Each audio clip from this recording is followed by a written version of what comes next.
En Washington, D.C., en los años 1870, un hombre gigante de 1.88 metros camina por las calles, con cabello de profeta y barba de mago. Debería vivir en las montañas, pero desde su casa reescribe en silencio el manual de la sociedad secreta más poderosa de Estados Unidos. Los masones siguen sus palabras como evangelio y, tras 150 años, su nombre aún genera teorías de conspiración sobre dominación mundial y rituales satánicos. Se trata de Alberto Pike, cuya historia real supera a los mitos. Vivió 5 vidas diferentes: explorador, abogado, general confederado, poeta y filósofo místico, cada título más dramático que el anterior. Como un chico pobre de Boston llegó a ser general confederado y luego escribió las leyes y rituales de la masonería del rito escocés.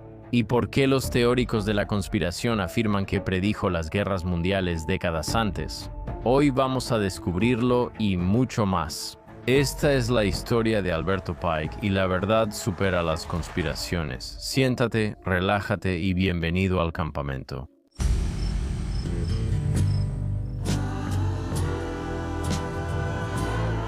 ¿Qué tal, gente? Bienvenidos al campamento. Soy Cam Gañón. Gracias por acompañarme en mi tienda. Cada semana exploramos historias interesantes y controvertidas de todo el mundo y épocas. Debo decirlo, campamento ya es solo un chiste interno. Pronto ni diré la palabra, solo haré el gesto. De todos modos, me acompaña mi amigo Christos Papadapados. Y ahora hemos recibido muchos comentarios sobre el parloteo persistente de Christos, que estoy haciendo mi mejor esfuerzo por cortar y editar de los episodios, pero ha sido difícil. Christos, ¿te han afectado los comentarios? Bueno, Mark, me imagino que ha sido muy frustrante, así que lamento escuchar que has estado pasando por todo eso. De todos modos, chicos, no tenemos tiempo para perder el tiempo, porque hoy vamos a hablar de lo controversial. Y quiero decir interesante, tal vez, por decirlo menos. Albert Pike, quiero decir, la vida de Albert es, o sea, no hace falta decirlo, es bastante fascinante, ya sabes. Fue general confederado, aceptado en Harvard a los 16 años, un genio, y luego se convirtió, ya sabes, en una leyenda de la masonería. Quiero decir, el tipo lo ha hecho todo de alguna manera, solo que el tipo es una contradicción andante, no hace falta decirlo. Entonces, ¿dónde empieza todo? Me alegra que lo preguntes. 29 de diciembre de 1809, Boston, Massachusetts. Este tipo, Pike, era básicamente como, ya sabes, un genio pobre, ya sabes. Tenía memoria fotográfica, podía absorber libros enteros de una sola sentada, solo con leerlos una vez. Así que, a los 16 años pasa el examen de admisión de Harvard, lo cual, quiero decir, es una locura hoy en día, y era igual de loco en ese entonces. Pero cuando la universidad le pide el dinero de la matrícula para los primeros 2 años, básicamente dice, no tengo nada, y se va. Después de dejar Harvard atrás, Pike más o menos se las arregló como maestro en un pequeño pueblo de Massachusetts. Con su inteligencia, esos trabajos de maestro en un pueblo no le bastaban. Entonces, ¿qué hace un joven inquieto de 22 años? En 1839, cuando la educación formal le falla, se va al oeste. Pero esto no es una aventura romántica en la frontera. Todo sale mal prácticamente desde el primer momento en que camina en esa dirección. Pike se une a una expedición comercial en Taos, Nuevo México, esperando hacer fortuna en la naturaleza salvaje. El grupo apenas sale de Missouri cuando el caballo de Pike se desboca en una tormenta de nieve y se lleva todas sus provisiones.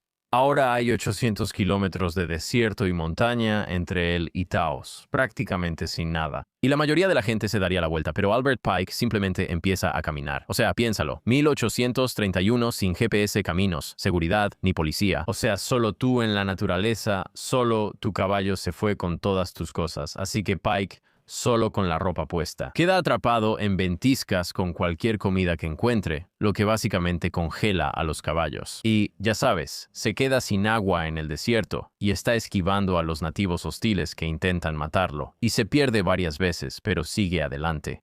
Al llegar a Nuevo México tras semanas de infierno, Pike ya no es la misma persona que salió de Massachusetts. Quiero decir, ese chico suave de universidad, ese muchacho de Harvard, de Boston, ya no existe. Ahora es como una fuerza de la naturaleza, fuerte y decidido, que ha enfrentado la adversidad y visto la muerte de cerca. Pensarías que después de esto, Pike se iría a casa tras esa experiencia. En cambio, se une a otra expedición de trampeo en el Llano Estacado, al oeste de Texas, uno de los territorios más implacables de Norteamérica, y Pike pasa meses allá y descubre que atrapar castores apesta. Tras fracasar esa expedición, viaja 1,300 millas hasta Fort Smith, Arkansas, caminando 650 de ellas. Atravesando territorio por el que la mayoría de la gente no pasaría ni con un ejército hoy en día, ni siquiera en aquel entonces. Ese viaje lo vuelve a cambiar. Pike llega a Arkansas y pronto gana influencia, convirtiéndose en maestro. Pero eso es solo un peldaño para escalar posiciones. Meses después, escribe en el Arkansas Advocate bajo el seudónimo Casca. Sus artículos son divertidos, agudos y polémicos, justo lo que necesita un periódico en la frontera. Tiene el nivel justo de intelectualidad, pero es como una charla de bar que emociona a la gente. El dueño del periódico queda tan impresionado que ofrece trabajo a Albert Pike. Para 1834, Pike ya es dueño de todo y usa el periódico para influir en la política de Arkansas, dejando de ser solo una organización de un pequeño pueblo. Pike usa el Arkansas Advocate como arma política, promoviendo posturas Whig en un estado dividido sobre el futuro de Estados Unidos.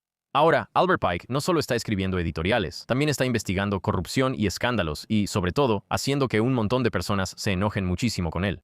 Su escritura es brutal, usa referencias clásicas y sarcasmo para humillar a sus oponentes y presumir superioridad. Y la gente o lo amaba porque decían, oye, este tipo está enfrentando a estos, ya sabes, a los ricos, o lo odiaban. Pero te prometo que nadie lo ignora. Así que cuando Pike entra al mundo del derecho, todo simplemente encaja.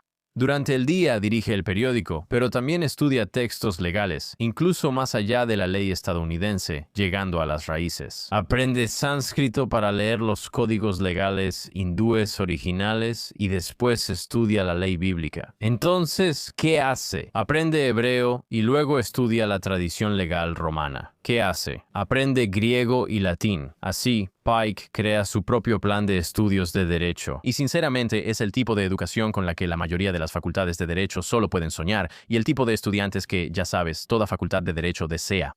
Cuando Pike abre su despacho en 1834, no es el típico abogado de la frontera. Él combina una memoria aguda, sólidos fundamentos clásicos y la determinación de quien ha vivido en los márgenes de la civilización. Y además, no tiene miedo. Puede enfrentar a cualquiera. Si lo quieres, Pike lo da, pero su especialidad es lo que lo distingue. Mientras otros abogados litigan por tierras o casos criminales, Pike es quien las tribus nativoamericanas buscan para enfrentar al gobierno federal. Sí, así que, como la Nación Creek, los Choctaw, los Chickasaw, todos contratan a Albert Pike porque de alguna manera él entiende sus posiciones legales mejor que nadie. En 1852 llevó el caso de la Nación Creek a la Corte Suprema y logró una gran victoria. La Corte concede grandes indemnizaciones a la Nación Creek, pero el gobierno federal solo paga una parte. Aún así, la reputación de Pike explota de repente. Él es el tipo al que nadie quiere enfrentar en un caso de ley indígena, obviamente, y además de eso, en cualquier caso legal. El tipo es una bestia. Así que las naciones tribales confían en él. Los funcionarios del gobierno lo odian, y los demás abogados se quedan preguntándose cómo demonios logra hacer todo eso. Este es el primer gran conflicto de Alberto Pike. La gente dudaba si luchaba por los derechos de los nativos americanos o solo sabía hacer sentir culpables a los demás. ¿Dinero federal de un gobierno que ha dañado a los nativos por décadas? Esta pregunta persigue a Pike y se amplifica en la guerra civil, que abordaremos. También en Arkansas, Pike desarrolla su interés por misterios antiguos y tradiciones esotéricas. Pike no solo lee derecho, también estudia religión comparada, filosofía antigua y tradiciones místicas. Así que en 1850 Pike se une a los masones y eso le abre un mundo completamente nuevo. Esta organización fraternal dice preservar la sabiduría antigua de civilizaciones pasadas y usa símbolos y rituales que Pike reconoce de sus estudios. Pike nota pronto que la masonería estadounidense es un desastre. Tienes diferentes logias que hacen diferentes rituales, que enseñan cosas distintas, con estructuras organizativas diferentes. No hay una filosofía coherente, no hay un entendimiento real de lo que realmente significan los símbolos. Pike ve la oportunidad de crear algo casi sin precedentes en Estados Unidos en ese momento.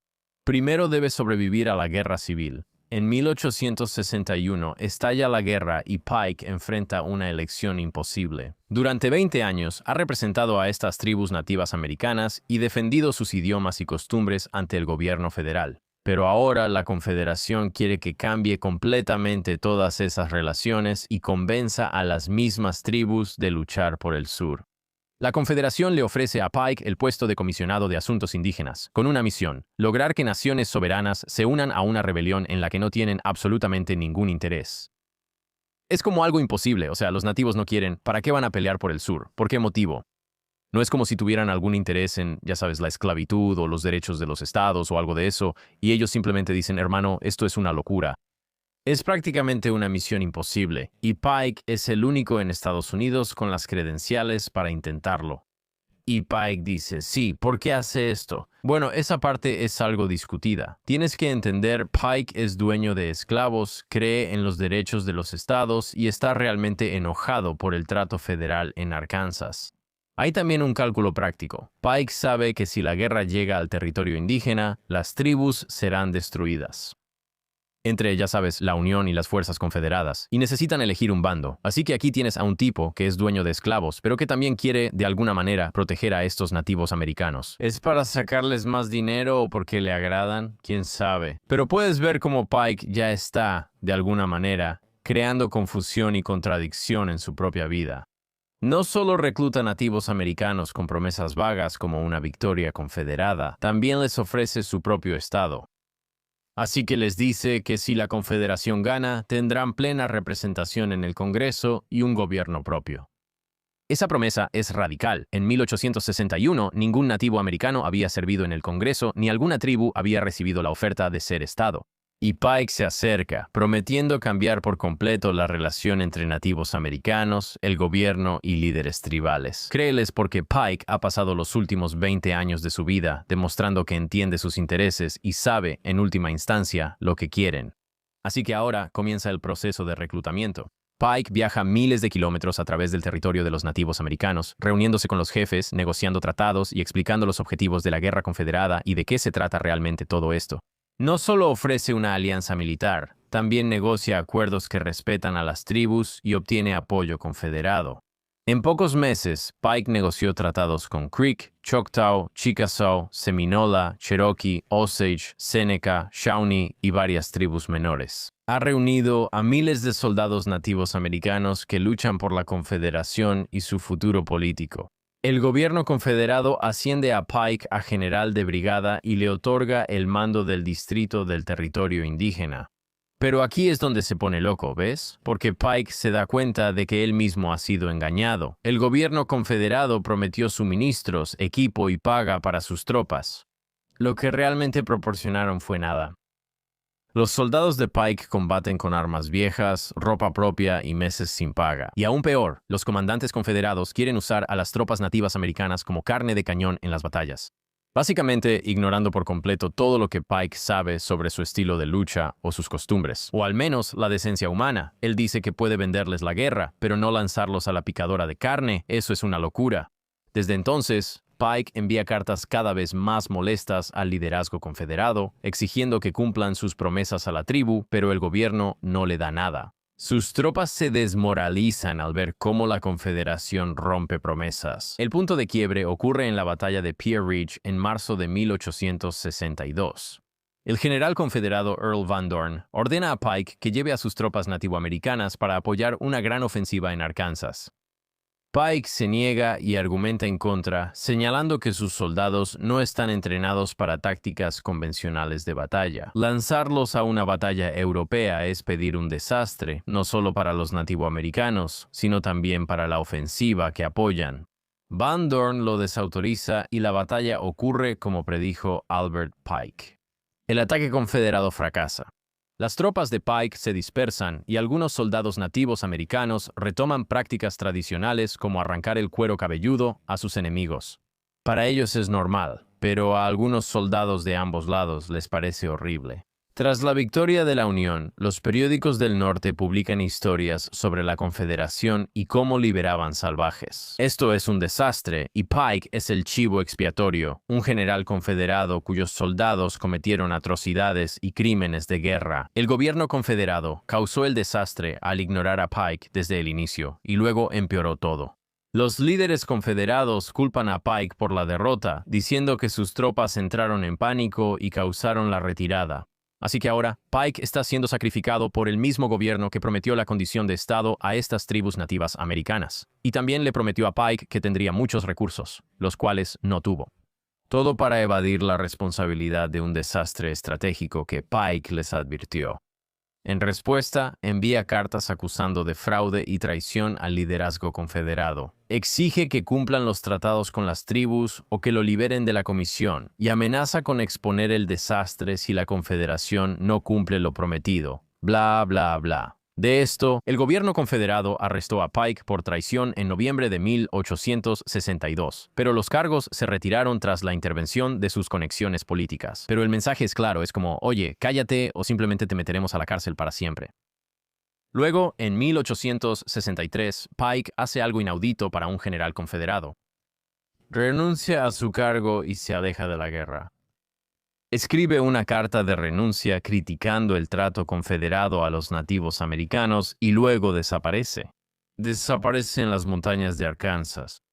Termina viviendo como ermitaño en una cabaña remota en Greasy Cove. Durante meses nadie sabe dónde está ni qué hace. Circulan rumores de que Pike perdió la cabeza, se volvió senil, practica magia oscura o busca vengarse de la Confederación. O sea, todos están hablando y la verdad es que en ambos sentidos es más simple y más importante.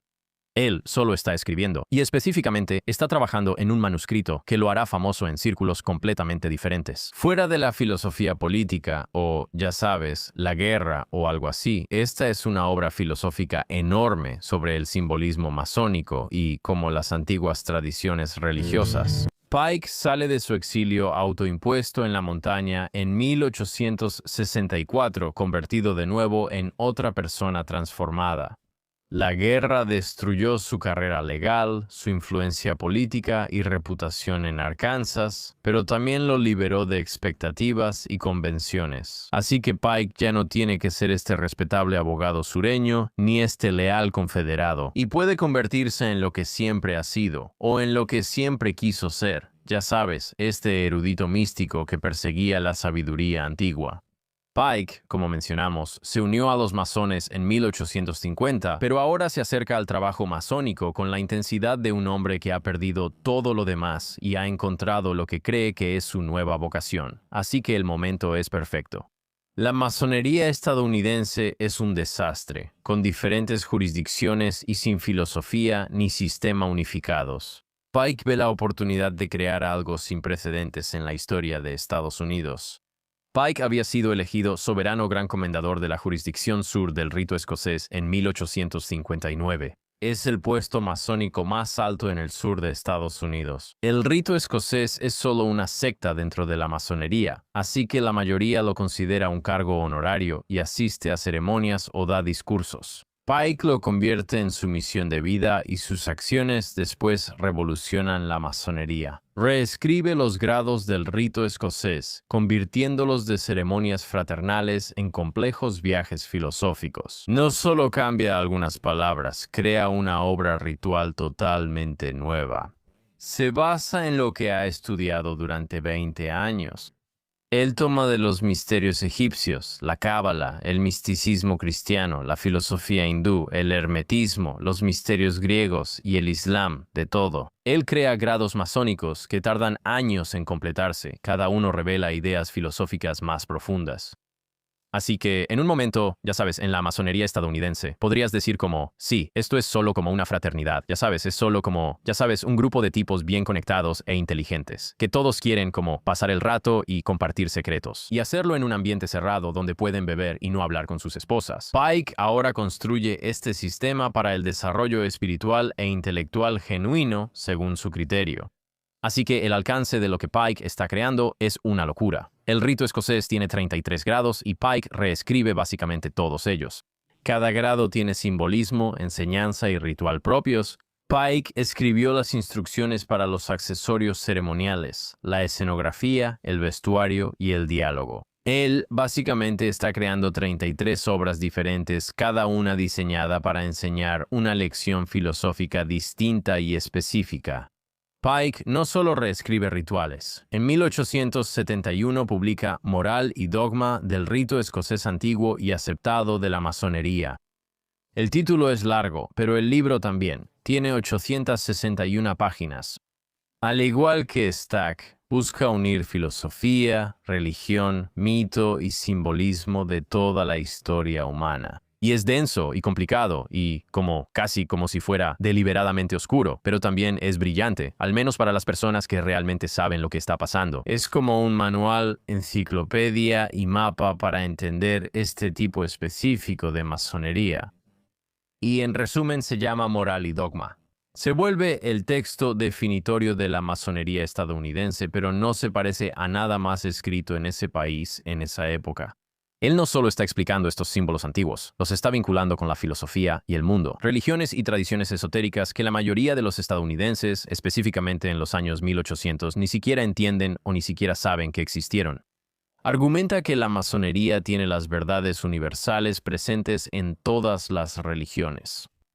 Esto no es solo alguien compartiendo sus reflexiones sobre el mundo. Este libro es esencial para quienes estudian literatura esotérica o masonería en Estados Unidos, aunque también es muy controvertido. Pike expone ideas espirituales en un lenguaje que parece casi herético para cristianos tradicionales. Él escribe sobre la luz y la sabiduría antigua de maneras que parecen poner el conocimiento humano por encima, como la fe de las personas religiosas. Y lo que a la gente realmente le encanta señalar es eso. Presenta a Lucifer no como Satanás, sino como portador de luz, símbolo de iluminación y búsqueda de conocimiento, que Pike ve como los más altos llamados humanos. Si no lo sabes, quiero decir, Lucifer literalmente viene de la idea del portador de luz, como Prometeo, de cierta manera, como trayendo, ya sabes, tecnología y fuego a la humanidad. Y así, en muchas tradiciones gnósticas o esotéricas, no ven a Lucifer y a Satanás como la misma cosa. Dicen que Lucifer es como bueno.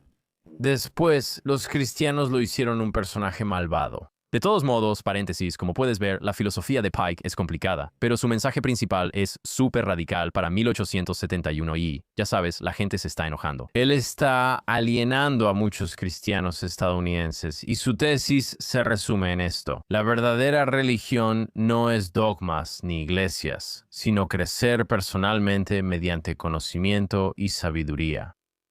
Eso es todo. Dice que la verdadera espiritualidad viene de estudiar tradiciones antiguas, entender símbolos y buscar la verdad. Y esa idea es lo que lo convirtió en un enemigo entre los cristianos tradicionales, quienes obviamente ven la masonería básicamente como satanismo, con algunos pasos, ¿sabes? Así que, para la década de 1870, Pike se había convertido en algo absolutamente único en la historia de Estados Unidos. Es un filósofo confederado y místico con cierto poder institucional, además de un gran comandante. Él dirige rituales masónicos para cientos de miles de hombres influyentes en Estados Unidos, como políticos, jueces, empresarios y militares. Y las ceremonias que él realiza están formando la manera en que realmente piensan y cómo perciben su propia moralidad, su propia religión y su lugar en el universo. Es demasiado poder para una sola persona. Luego se muda al templo del rito escocés en Washington, D.C., viviendo como un sacerdote erudito. Tiene una biblioteca personal con unos 7,000 libros en varios idiomas, muchos de los cuales puede leer: alemán, latín, griego, francés, entre otros. Visitantes del templo describen a Pike como intimidante, pero también encantador y fascinante. Es enorme, cita filosofía antigua de memoria y habla varios idiomas. Parece que ha leído todos los libros y su rutina diaria es simple, ¿no? Se despertaba, leía, escribía mucho, recibía visitantes en busca de orientación filosófica y volvía a leer hasta dormir.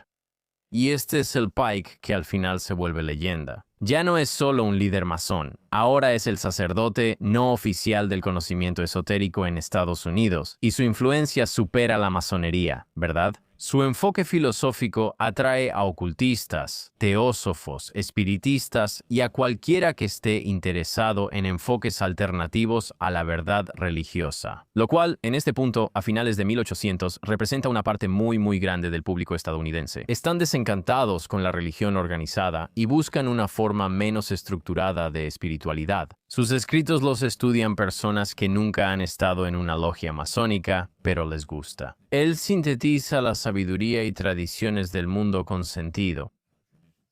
Aquí, la historia de Pike se vuelve más interesante cuando los mitos lo superan y surge el misterio genuino de Pike, ¿verdad? Vive en un templo, estudia libros antiguos y escribe filosofía, lo que lo vuelve ideal para teorías de conspiración. La primera gran teoría sobre Pike surge mientras aún vive, cortesía de un escritor francés llamado Leo Taxil en la década de 1890. Taxil publicó una serie de libros que afirmaban exponer secretos masónicos, incluyendo acusaciones de que Pike lideraba una conspiración satánica secreta. En la masonería, Taxil dice que Pike adora a Lucifer y quiere acabar con el cristianismo globalmente. Ahora, los libros son bestsellers en Europa y América e incluyen revelaciones detalladas sobre ceremonias masónicas con diálogos que supuestamente pronunció Pike. Esto también es controversial, ya que muchos acusan a Taxil de inventarlo todo.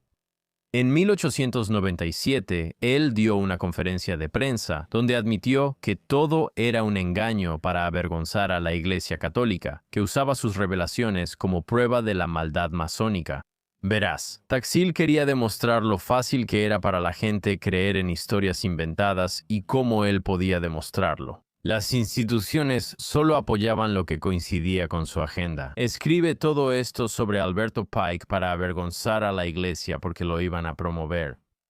Así que él hace esto y de alguna manera se disculpa por su engaño, pero en cierto modo, el daño ya está hecho. Las historias falsas se difundieron más rápido que su confesión y dieron origen a teorías de conspiración antimasonería que aún existen.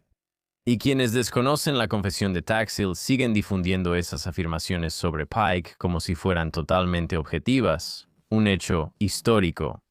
El patrón continúa durante el siglo XX. En los años 20, Edith Starr Miller publica Teocracia Oculta, con muchas afirmaciones absurdas sobre la participación de Pike en diversas conspiraciones mundiales. Miller cita el engaño de Taxil, que para ese momento ya había sido desacreditado, como evidencia, pero lo presenta como una investigación histórica legítima. En los años 50, William Guy Carr publicó Peones en el juego, donde expone la famosa conspiración de Pike. Se afirma que Pike escribió en 1871 una carta prediciendo 3 guerras mundiales. Según Carr, Pike detalló planes para la Primera, Segunda y futura Tercera Guerra Mundial que destruiría el cristianismo y el islam. El problema es que la carta no existe. El Museo Británico confirmó que nunca tuvo la carta mencionada por Carr. Además, la carta usa términos creados décadas después de la muerte de Pike. Frases como Primera Guerra Mundial, por ejemplo, o fascismo, o sionismo. Como, ya sabes, Carr admite en su propia nota al pie que el Museo Británico le dijo que ellos tampoco tenían la carta. Ahora, de nuevo, debido a que Albert Pike tenía, ya sabes, un aura tan mística a su alrededor, mucha gente quería atribuirle diferentes profecías e ideas, casi todas aparentemente falsas. ¿Quién sabe? Tal vez los masones de finales de 1800 hacían rituales satánicos. No me sorprendería. Pero no hay evidencia. Solo un grupo de tipos en una habitación con túnicas estudiando textos antiguos. Albert Pike llegó a ser tan venerado en la masonería estadounidense que en 1890 sus seguidores quisieron honrarlo con una estatua pública en Washington, D.C. Pero hay un problema. Pike fue general confederado, y los veteranos de la Unión todavía están muy vivos y muy en contra de honrar a los rebeldes en la capital del país. Así, los masones buscan otra solución. Piden al Congreso permiso para erigir una estatua, prometiendo mostrar a Pike como masón civil, no como militar. La estatua lo mostrará con ropa y símbolos masónicos e inscripciones que reconocen sus aportes a la filosofía y literatura en vez de temas confederados, esclavitud o guerra civil. La campaña de cabildeo es intensa. Líderes masones de todo el país van a Washington, D.C. para presentar su caso. Dicen que Pike merece honor por sus logros intelectuales y no por su servicio militar. Destacan el papel de Pike en la filosofía masónica estadounidense y sus aportes al estudio comparado de religiones. Pero los veteranos de la Unión responden con fuerza. El Gran Ejército de la República, principal organización de veteranos de la Unión, dice a los congresistas que sería vergonzoso honrar a cualquier general confederado en la capital sin importar sus acciones. Si luchaste por la Confederación, no puedes estar en la capital. La Unión organizó campañas de cartas y amenazó con consecuencias políticas a congresistas que apoyaran la estatua. La pelea se vuelve una guerra indirecta sobre la memoria de la guerra civil, la reconciliación y quién puede ser honrado. ¿Debe Estados Unidos honrar a figuras que lucharon y fueron generales de la Confederación, aunque su legado intelectual sea duradero? ¿Puede separar al general confederado de sus otros logros, o el servir en la Confederación elimina todo derecho al honor? No importa lo demás, eres un general confederado, aunque cures el cáncer. ¿Te ponen una estatua? Puedes tener tu nombre en una universidad, biblioteca o algo así. El Congreso acepta la propuesta masónica, pero impone una condición estricta. La estatua debe mostrar a Pike como civil, resaltando lo masónico, su liderazgo e intelecto, no lo militar. Debe ubicarse en un terreno designado para ese fin, no en un lugar destacado como el National Mall. Entonces, el 23 de octubre de 1901 ocurre esta ceremonia de dedicación. Miles de masones marchan en un desfile de celebración por el centro de Washington, y el monumento muestra a Pike con estas túnicas civiles fluidas, con figuras alegóricas de la masonería sosteniendo una bandera. Inscripciones seleccionadas reescriben el legado de Pike. Como autor, poeta, erudito, soldado, filántropo, jurista y orador, nota que soldado está en medio, mientras que autor y poeta van primero. La estatua muestra a Pike como un hombre sabio que estuvo en el ejército, no solo como militar que escribió libros. Así que durante décadas, la estatua estuvo ahí sin mucha controversia, ya sabes. Los masones hacían ceremonias ahí y decoraban con flores, mientras que las Hijas Unidas de la Confederación también a veces dejaban tributos en el cumpleaños de Pike. Desde los años 90, todo cambia. El Internet hace que las teorías de conspiración sobre Pike se difundan más rápido. De pronto, personas que no conocían a Alberto Pike ahora hablan de su carta sobre 3 guerras mundiales y lo acusan de liderar un culto satánico. En 1992, seguidores de Lyndon LaRouche protestan en la estatua de Pike, alegando que él ideó conspiraciones bancarias internacionales. Organizaban estas demostraciones dramáticas, a veces cubriendo la estatua con túnicas del KKK, para sugerir que Pike estaba involucrado con el KKK. Las protestas siguen por años, y los seguidores de LaRouche piden retirar la estatua.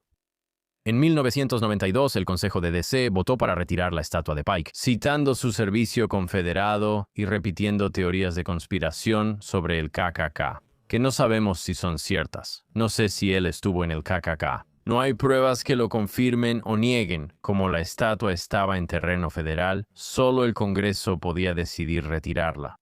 La controversia resurgió en 2017 con la manifestación Unite the Right en Charlottesville. Los activistas se enfocaron en la estatua de Pike, el único monumento al aire libre a un general confederado en Washington, D.C. Eleanor Holmes Norton, delegada congresional de D.C., presentó proyectos de ley para retirar la estatua por su servicio a la Confederación y que el racismo y la posesión de esclavos es inapropiado para recibir honores públicos en la capital del país. Norton cita específicamente afirmaciones sobre su participación en la fundación del KKK. Sin embargo, una vez más, los historiadores han debatido estas acusaciones sobre si hay o no evidencia creíble. Los manifestantes empezaron a reunirse seguido en la estatua, sobre todo tras la retirada de otros monumentos confederados en el sur. En 2020 inician las protestas por George Floyd. En el Día de la Emancipación, cientos se reúnen en Judiciary Square para uno de los momentos más dramáticos de la remoción de monumentos en Estados Unidos. Los manifestantes ataron cuerdas a la estatua de bronce de 11 pies y la derribaron, pero no se detuvieron ahí. Rociaron la estatua caída con líquido y la incendiaron. La destrucción de la estatua pone fin a 119 años de controversia. Durante más de un siglo, su monumento había permanecido como, para los masones, este testimonio de la influencia masónica y para los veteranos de la Unión, como un insulto que pusieran a un líder rebelde en el Capitolio de la Unión. El presidente Trump condenó de inmediato la destrucción de la estatua y exigió que cualquiera que estuviera involucrado fuera arrestado. Tuitea que la estatua debe restaurarse y amenaza con intervención federal si DC no procesa a los manifestantes. El incidente es otro punto en el conflicto más amplio de Trump con el liderazgo de DC. Durante años, la estatua estuvo almacenada mientras seguía la controversia, y grupos de derechos civiles celebraron su retiro como victoria contra la supremacía blanca.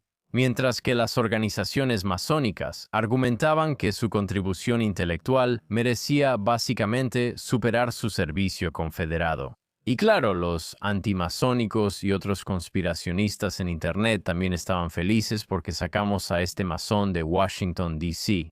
Y luego viene como un giro inesperado.